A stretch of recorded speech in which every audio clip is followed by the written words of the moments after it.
I'm Laurence Simms, and I'm the head of the Irish Secretariat here in Belfast, and it was our profound privilege to help launch Nandi's debut collection of poetry. It was a wonderful evening, as we knew she brought an electric voice to us here. Her collection of poems is such a demonstration of honesty and inspiration and craft, and it's our pleasure to support her and Doire Press in bringing this collection of poems to Belfast and beyond. Thank you so much, and congratulations to both of you. I have to say, I'm going to say most things about Nandi, but congratulations to you, Stephanie. I felt a great, genuine, big hurrah when I seen that message about the PhD, and that we can call you Dr. Khan. My name is Khan, Dr. Khan. Let me introduce Nandi Jola to you, to those of you who don't know her, and I would say most of you do know her. Nandi Jola is a South African-born poet, a storyteller and a playwright, as well as a Smock Alley Theatre Rachel Baptiste programme recipient. She is a creative writing facilitator, both at Ulster University with Books Beyond Boundaries, NI. She facilitates for us at Poetry Jukebox and at Quotidian.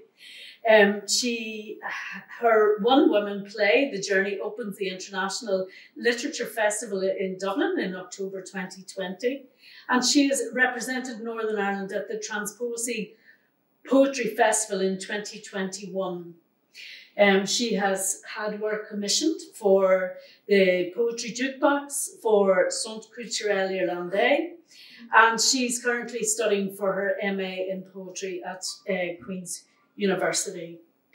She has dedicated this book to her beautiful daughter, Anesu, her Black Irish daughter, who has had, as she says herself, to endure years of prejudice, stereotypes and racism. Her daughter says, could you not have chosen anywhere else in the world? And Nandi's response is, this place chose me. She says, it chose us to pluck the seed of ignorance in that we both became writers and poets that Ireland has needed to hear and to see. I feel a bit like a godmother. I'm nobody's godmother, but I feel like I'm a little godmother to this book. I met Nandi probably in 2011 or 2012, something like that. She and Anesu were doing a reading in Waterstones in Belfast, and it was like lightning grounding into the space. And with both of them, and Anesu must have been, what, 10 at the time? She was a very young woman, but clearly just stand in that crowded space and go, whatever it is, these women have it, whatever it is. It's a tremendous privilege for me that I can call you my dear friend, as well as be alongside you in this journey of your awesome work as an artist across so many strands of your work, both as a playwright, as a performer, as a dancer, as an activist, and as a poet.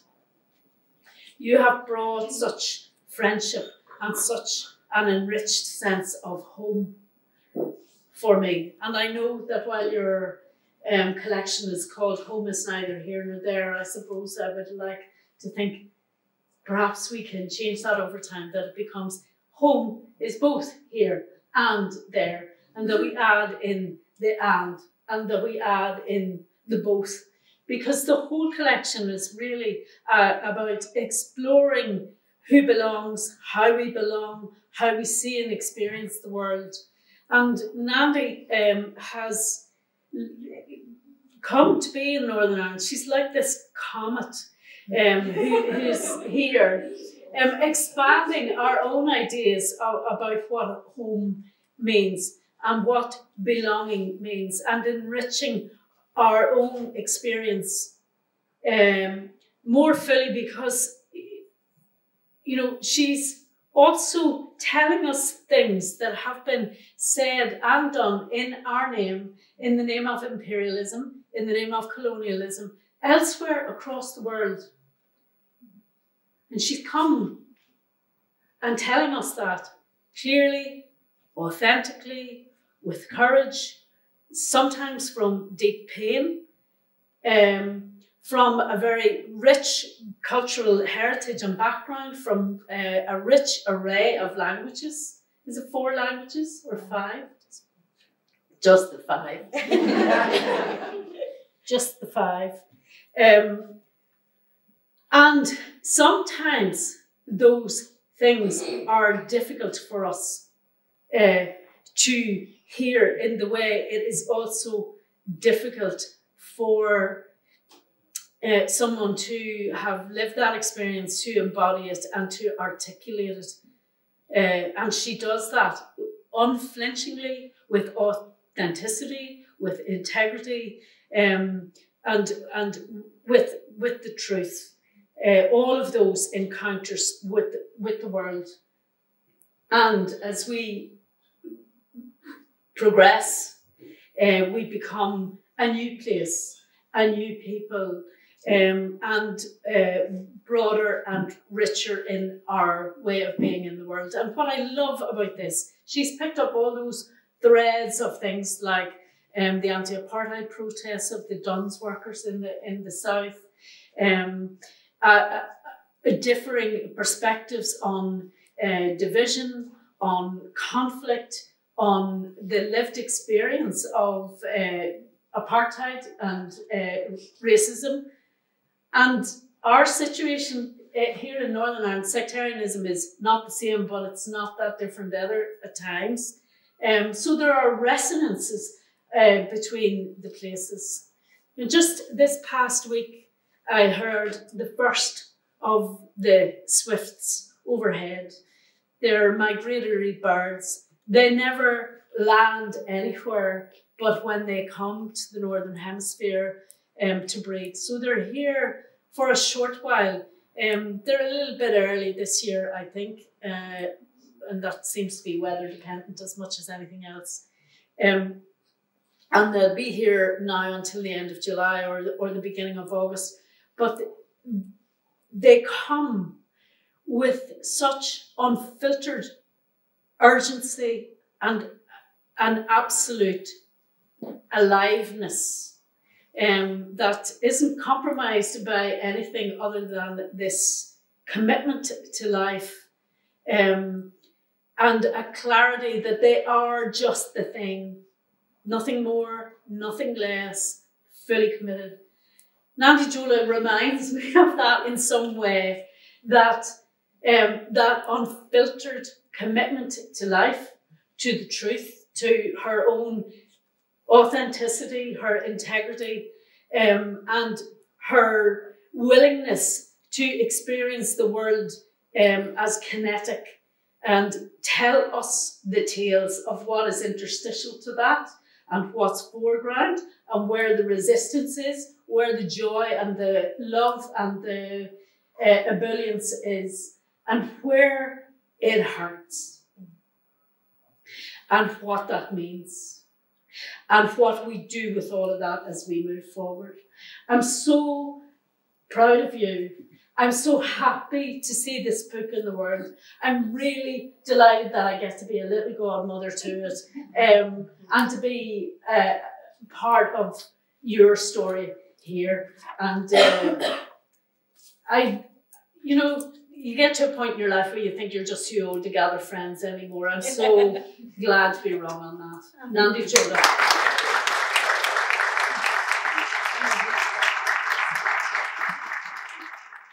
Ndiyaphila inkosi kakhulu. Ndibulela kuwe umzala, ndibulela kuni ngokupheleleyo. Ndisithi njengomxhasakazi wase-Eastern Cape, ndiyazingca nebhongo neqhayiya ngokuxhasa bam. Akho nto ke enandohlula kuni nothando lwenu, kungekho nto ndingakwazi ukuyithetha ngaphandle kwenu. Ngalo mazwi ke ndithi mazanethole akuhlangani ngehliyo kodwa ke singabantu ubuntu bathi ubuntu ngubuntu ngabantu. I would like to thank this building as our home. I'd like to thank the invitation, so warm. I'd like to thank Lisa and John and Triona for the generosity that they have opened up this invitation to home this collection. This book is dedicated to Anesu, my Black Irish daughter. I couldn't have chosen anywhere else to be in the world but this place, for it is here that Madiba sits. It is here that you kept all the stories that were never told on our television. It is here that you fought for my freedom, and it is here that I celebrate that freedom. I would like to thank Damien Smith of the Arts Council, for at some point the dream died and he revived it. I would like to thank my mother, Maria McManus, Viviana at the back, who so long we worked together on Sky, You Are Too Big, and we talked, and we actually met on a walk, a 26-mile walk. I know it's hard to believe that I can walk 26 miles. I wanted to give up on the first 2 steps, but Viviana kept me going. Also, Raquel, the two of us had to be visibly out there doing the work. Dr. Caroline North, is here. She's my partner in crime, I'd say nowadays. And also my twin sister, who's not here, Shelly Tracy, Community Arts Partnership, and she's helped me a long, long, long time. And my aunt Elise Weir, who her home was so refreshing to have a place to have a holiday. It was for a long time, I couldn't afford a holiday, and that was the only free place. I have so many friends to thank. I have Eileen, who's here. I have everybody who's here. I have Nisha. I can count until all night, but all I want to say is that in Africa, it takes a village to raise a child, and you are my village.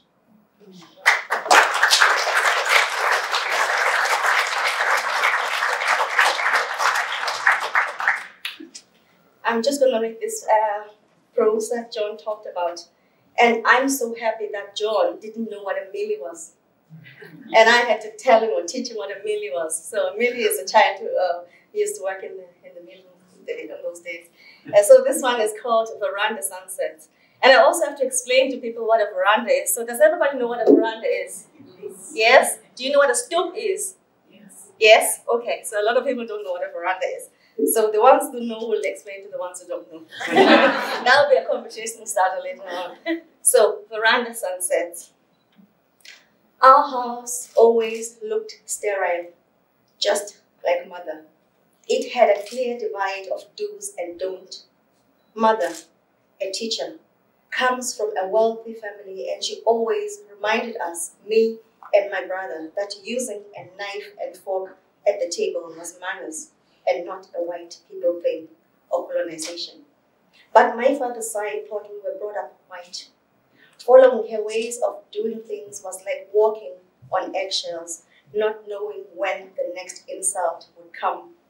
She looked at us as if we stopped time, as if she was frozen in time, like she was trapped in an hourglass.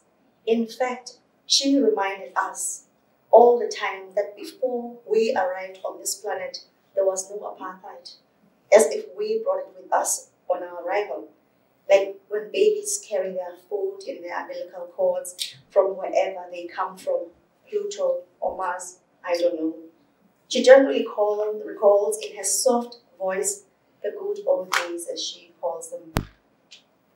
I tiptoed into the kitchen in my new pajamas, the sizzling bacon, eggs, and fresh toast filling the house. Morning, I said. My voice met with silence. I kind of mumbled around to the other side to reach the kettle, avoiding her eye contact. Her voice was drowning in the aroma, but I could still make out that she was singing a hymn. Lisa is sitting at a deep in thought. Her fan removed from the pan she was meant to be stirring, the apron just hanging on her exhausted body, on what was meant to be her breasts. Her freckled face now just bowed down in prayer, her eyes and Her eyes shed a tear or two. I eventually reached the kettle and just tapped the switch that brought her back to life, to that moment again. And then I asked her, tea? Coffee? She looked at me and we gasped at each other. It was rare to see her cry. I can count in one hand when that occurred, and I don't think she liked me witnessing that side of her. Just when we were at the mercy of each other's gaze, my little brother Stan walked in with his big, flapping feet across the white ceramic tiled floor. He just cut us off like that, the way we used to have blackouts in the 1980s. All that heat just diffused. The glare, the connection, the cooking, it all stopped simultaneously, and we all ate there with our knives and forks in silence, blacked out, just wondering what to say. Then I asked about my grandfather, with my innocent voice, curious tone, waiting for an honest answer, as she always gave to us. Brutal, sharp. She looked at me in the eye and said, he disappeared. In fact, I never met the man. He was found dead, the story goes. Maybe that's what happened to your father too. Who knows? Then she left it there for us to digest and sip the tea and ponder over it. And we did just that for days and years to come, wondering if our father had disappeared and died somewhere. Over the years, I watched her unpack Dad's belongings one by one. And over the years, they disappeared out of sight. The elephant tusk paraffin lamp that was brought from his trade union trip to Swaziland, the straw hat that he brought in Lesotho that was woven in red and bluegrass, beautifully patched. Then his brown leather belt with a silver buckle that he used to hit us with and mum with. The screams of my mother becoming yells and screams at us over years.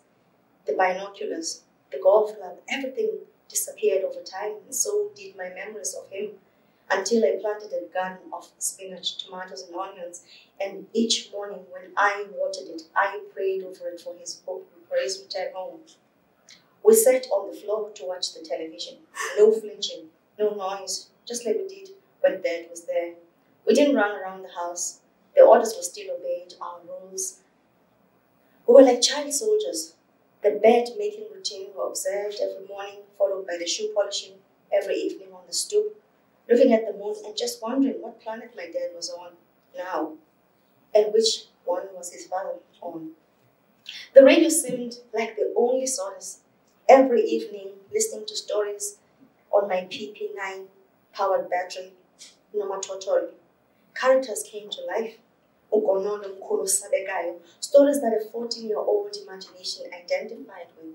Stories of beautiful forests, animal sounds, and happy places. The bright sunshine was also a charging dock, and I would leave my battery on the windowsill all day long and then use it by night. The radio drama was an escape into a world of imagination, and in that world, I belonged.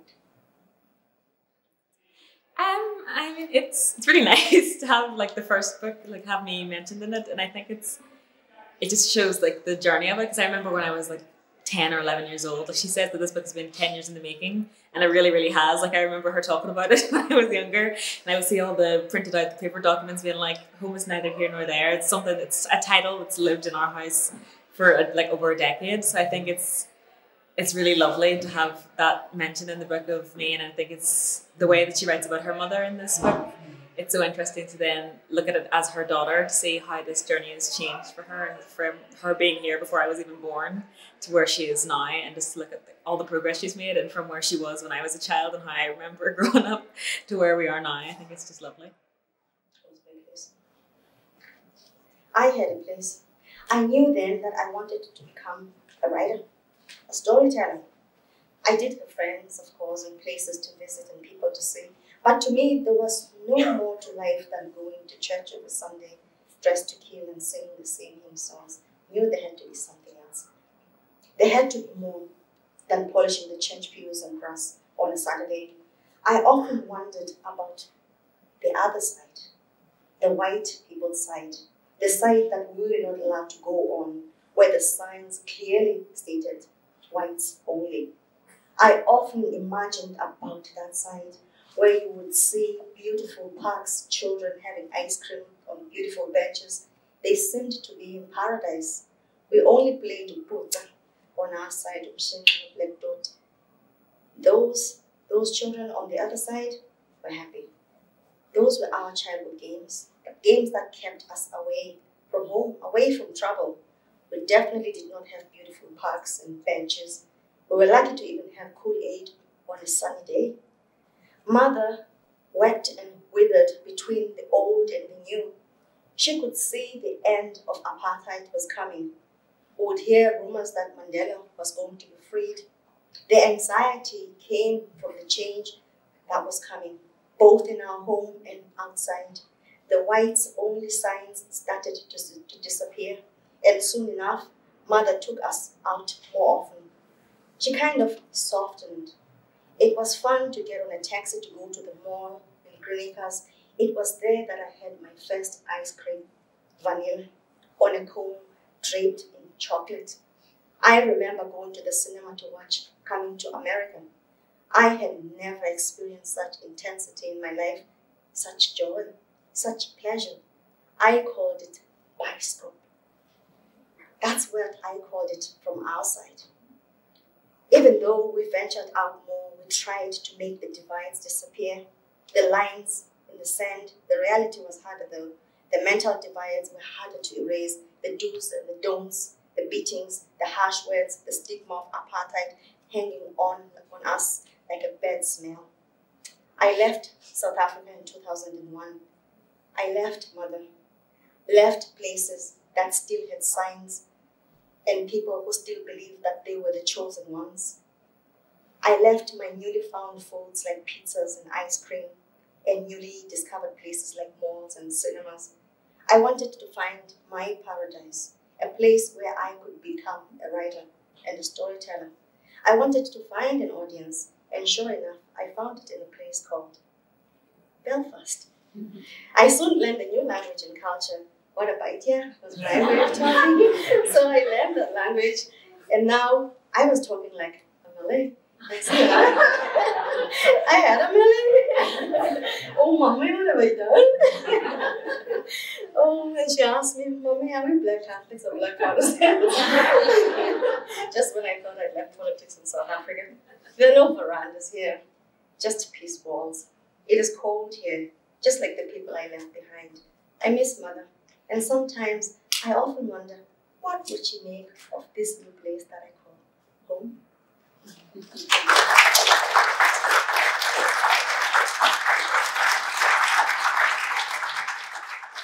Well, this has been a wonderful event this evening here in the Irish Secretariat, which is something we've been looking forward to for a long time. The very special event aspect of it is the debut collection from Nandi Jola. Home is neither here nor there.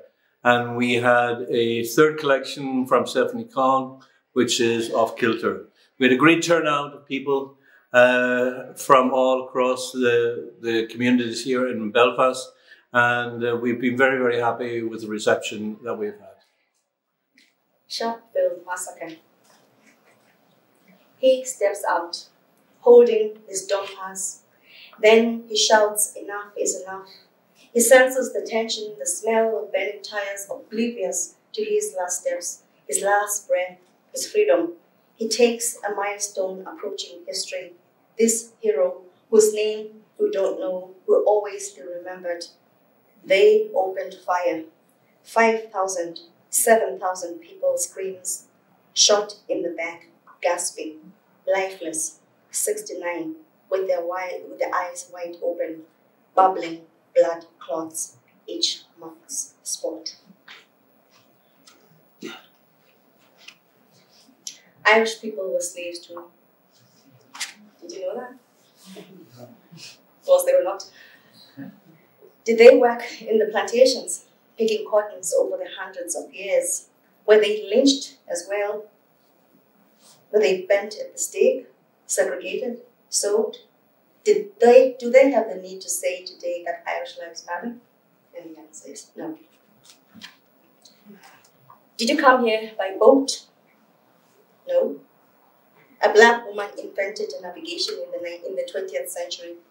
Gladys May West, born in 1930. A mathematician, she worked on mathematical modeling of the shape of the Earth and on the development of the satellite globe positioning system, so I can fly. It was white men who traveled to Africa by boat. Remember that.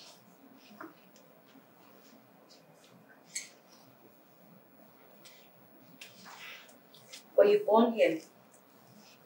You weren't born here, weren't you?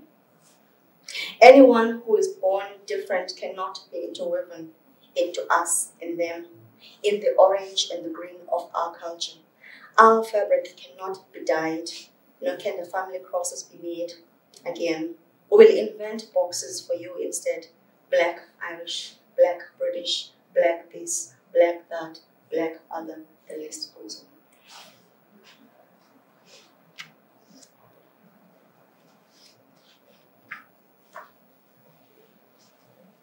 This one is for the death of Nelson Mandela. Great house. That night, the lamp was burning low. Beasts arranged, rounded up and counted. By the crowd, the wood piled and dried for days. Windows adorned in their bewailing clothes, the elders in shrouds. A woman enters the royal house from the stoop towards the veranda, with the palm in her hand and a white cloth around her torso. From a distance, 6 men approached with shovels on their shoulders, through the mist, passing the beasts and the wood to the other side. They walked, alluding to Augusta Savage Spark.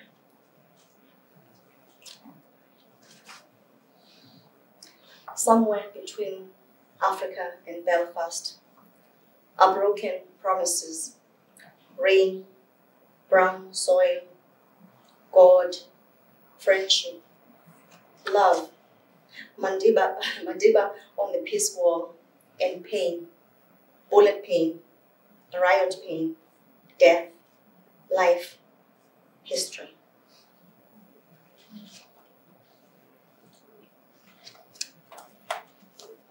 Nongawuse. Nongawuse was an orphan who was used by the British men to give a false prophecy, which resulted to 50,000 cattle being slaughtered. In those days, cattle was worth more than gold, was worth everything. Nongawuse. I believe you. They lied. Men lie. They rape. Women get blamed, even in 1891.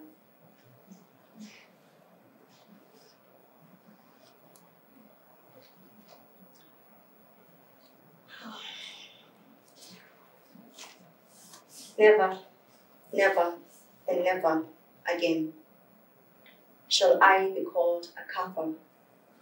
Never again will my children be segregated in the land of their ancestors. Never again will I speak Afrikaans. isiXhosa is my language. In my land, South Africa, I shall walk free, carrying no dompas. Vilakazi Street, in 1976, June 16, you were covered in blood at number 1185 Vilakazi Street. A noble man, everlasting hero, a lion of peace, a son of Africa, obedient, our national treasure. Rolihlahla Mandela is his name. In May 1994, Union Buildings, Pretoria, peace and reconciliation were your words. Ubuntu, you proclaimed. Forgiveness, you pleaded. A rainbow nation you gave birth to. And in your words, never, never, and never again. I'm just going to do 2 more, and that's me. And the last one is just, this one is dedicated to dance store workers who refused to touch South African goods. And that was the start of the world finally recognizing the apartheid that was going on in South Africa. So to dance stores workers. So when you go to dance stores in Dublin, there's a plaque dedicated to those. And when I go to Dublin, I always have to go there and step and just give my respect, because I don't think apartheid would have ever ended. In fact, I don't believe it ever ended. At least there's some freedom to travel. In solidarity, you stood for us. Yanga imisebenzi yezandla zenu. May the work of your hands engagcineki ezingqondweni zethu be never erased from our minds nasemiphefumulweni yethu and our spirits kude kube ngunaphakade until eternity. Thank you. And the last one I'm going to read is, I'm not a racist, but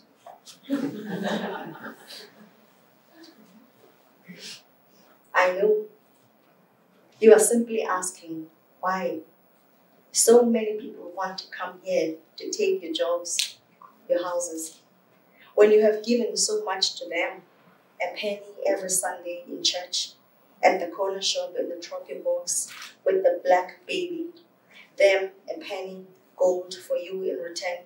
Keep digging diamonds, I keep a penny for you. Sweet sugar, a penny. Coffee, to another penny. So you're not racist. I hear you.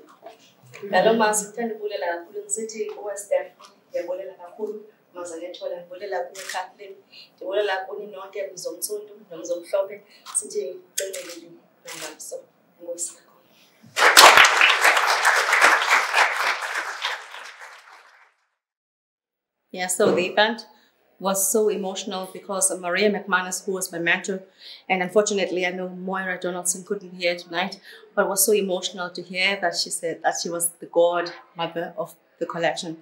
She has encouraged myself and Anesu to speak about these issues that were very difficult to talk about and difficult to land on people's ears, because I knew that I was in Northern Ireland, a country that is predominantly white, and as a black woman who was saying these things in the ears of people that were white.